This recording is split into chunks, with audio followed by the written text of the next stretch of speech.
अरे क्या करूं यार, फिर से अमित ने मीटिंग में बुला लिया। वही सेल्स मीटिंग। पता नहीं फ्राइडे कोई सेल्स मीटिंग क्यों करते हैं। हाँ पापा, मैं निकल गया हूँ। इस टाइम तो ट्रैफिक भी नहीं मिलेगा, तो 3 घंटे में आराम से पहुंच जाऊंगा। ऐसा लग रहा था जैसे दीपक ड्राइव करते करते अपनी वाइफ को समझाने की कोशिश कर रहा था। दीपक पिछले 4 साल से मुंबई में जॉब करते हुए अपनी वाइफ के साथ रहता था। वैसे तो दीपक की वाइफ अंजलि भी एक आईटी कंपनी में जॉब करती थी, लेकिन पिछले कुछ महीनों से प्रेग्नेंट होने की वजह से वो अपने मम्मी पापा के घर पुणे शिफ्ट हो गई थी। तो 2 महीनों से दीपक हर फ्राइडे रात या फिर सैटरडे सुबह को मुंबई से पुणे निकल जाता था और फिर मंडे सुबह ही वापस लौटता था। पर उस फ्राइडे दीपक को ऑफिस में ही काफी लेट हो गया। करीब 10:30 बजे वो ऑफिस से निकला और सीधा पुणे के लिए निकल गया। उसने सोचा हाईवे पर रुककर किसी ढाबे में डिनर कर लेगा। वो जल्द से जल्द मुंबई पुणे हाईवे पहुंचना चाहता था ताकि वहां से सीधा पुणे 2-2.5 घंटे में पहुंच जाए। बस एक बार हाईवे पहुंच जाओ, वहां से तो बस 2 घंटे लगेंगे। इस टाइम तो भीड़ भी नहीं होगी। उस रात मौसम काफी अजीब था। आसमान बादलों की वजह से लाल था और बिजली भी कड़क रही थी, पर बारिश का दूर दूर तक नामो निशान नहीं था। क्योंकि वो बाप बनने वाला था, तो इस बात से इन दिनों उसका मूड काफी अच्छा रहता था। ऑफिस से हाईवे पहुंचने में उसे करीब 1-1.5 घंटा लगा। 12 बज चुके थे और उसकी गाड़ी अब हाईवे पर थी। हल्के से मुस्कुराकर दीपक ने गाड़ी के शीशे नीचे किए, गाड़ी का रेडियो ऑन किया और सीधा आगे की तरफ बढ़ गया। रेडियो के गाने इस मौसम के हिसाब से बिल्कुल सही थे। ठंडी हवा और गाने सुनते हुए वो करीब 90 की स्पीड में हाईवे पर ड्राइव करता हुआ जा रहा था कि तभी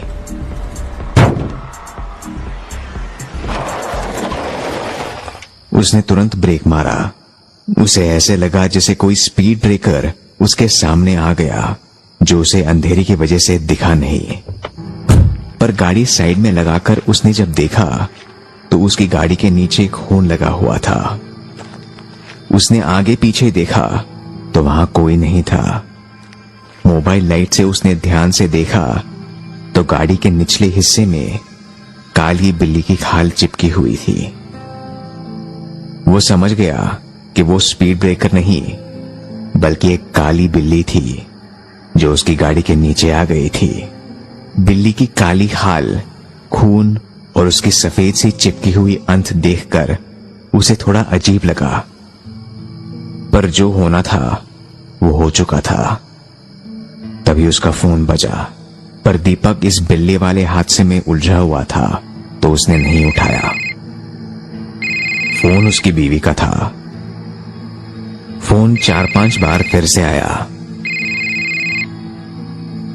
गाड़ी को मिनरल वाटर से साफ करने में बिजी दीपक ने फोन नहीं उठाया।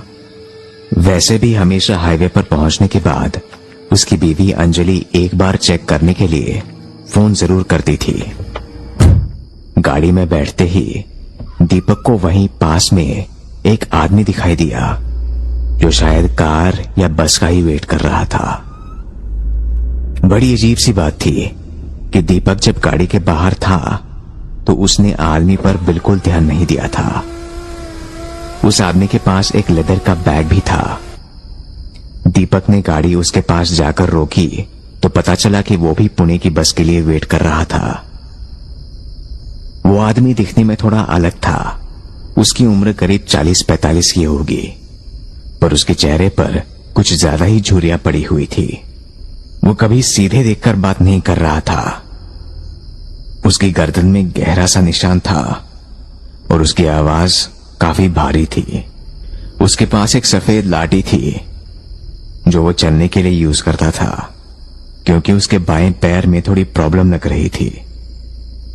पहले तो दीपक उसे बिठाने में थोड़ा झिझका, पर फिर इतनी रात को उसकी हालत देखकर उसे दया आ गई और उसने उस आदमी को पुणे तक लिफ्ट देने के लिए कहा। वो आदमी भी बस हल्का सा सिर झुकाकर हाँ करते हुए दीपक के साथ ही आगे वाली सीट में बैठ गया। रेडियो चल रहा था और हवा और भी ठंडी चलने लगी थी। दीपक ने सीट बेल्ट लगाते हुए गाड़ी को फिर से हाईवे पर दौड़ाना शुरू कर दिया। हाय, आई एम दीपक। और आप? भरत। तो पुणे में कौन रहता है? दोस्त। ओके। आज मौसम काफी अच्छा है ना? हमारे लिए क्या ही मौसम। अरे नहीं, आप कुछ परेशान लग रहे हैं। चिंता मत करिए, कुछ खाने को आगे ढाबा है। नहीं, रुकना नहीं, कहीं नहीं रुकना। ओ, मैं सोच रहा था कि डिनर आपको क्या जल्दी पहुंचना है क्या पुणे? सब ठीक है? कुछ भी ठीक नहीं। दीपक की हर बात का भरत बस उल्टे या फिर अजीब से जवाब दे रहा था, जो दीपक को बहुत अजीब लगा। उसे लग रहा था कि भरत किसी चीज को लेकर परेशान है। पर एक बार फिर दीपक ने बात करने की कोशिश की। आप ज्यादा बात नहीं करते हैं भरत, है ना? गेम खेलता हूं मैं, खेलोगे? सही है, बिल्कुल। बोलो, क्या गेम है? हम दोनों एक दूसरे से 5-5 सवाल करेंगे, पर जवाब में सच नहीं, झूठ बोलना है। ये रूल है। अगर ये तोड़ा तो उसकी सजा मिलेगी। इंटरेस्टिंग। चलो खेलते हैं। पूछो। तुम्हारा नाम? करण। और आपका? राघव। कहाँ जा रहे हो? मैं दिल्ली जा रहा हूँ। और आप? पटना। कोई बुरी आदत है तुम्हें? कभी कभी सिगरेट पी लेता हूँ। और आपकी क्या बुरी आदत है? खून पीने और मांस खाने के अलावा कोई बुरी आदत नहीं। काम क्या करते हैं आप? भूत कुछ काम थोड़ी करते हैं। और तुम? मैं एक फिल्म प्रोड्यूसर हूँ। तो भूत जी महीने का क्या कमा लेते हैं? कुछ नहीं। और तुम? 2 करोड़। आपकी फैमिली में कौन है? एक बच्ची। और तुम्हारे परिवार में? कोई नहीं, मैं अकेला हूँ।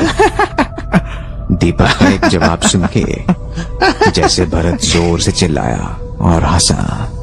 उसका ये रूप देखकर दीपक को कुछ समझ में नहीं आया। ये छठा सवाल था जो सच होना चाहिए था, झूठ नहीं। अब तुझे सजा मिलेगी। हो, अरे मुझे ध्यान नहीं रहा। क्या सजा? हाँ, तेरे पर्स में जिसकी फोटो होगी वो जाएगा। यानी तेरी बीवी।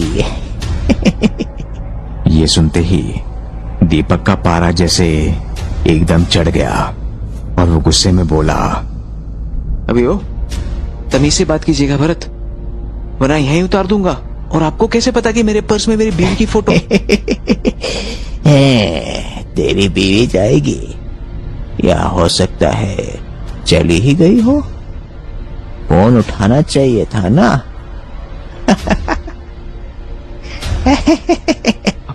आपको कैसे पता कि मेरा फोन?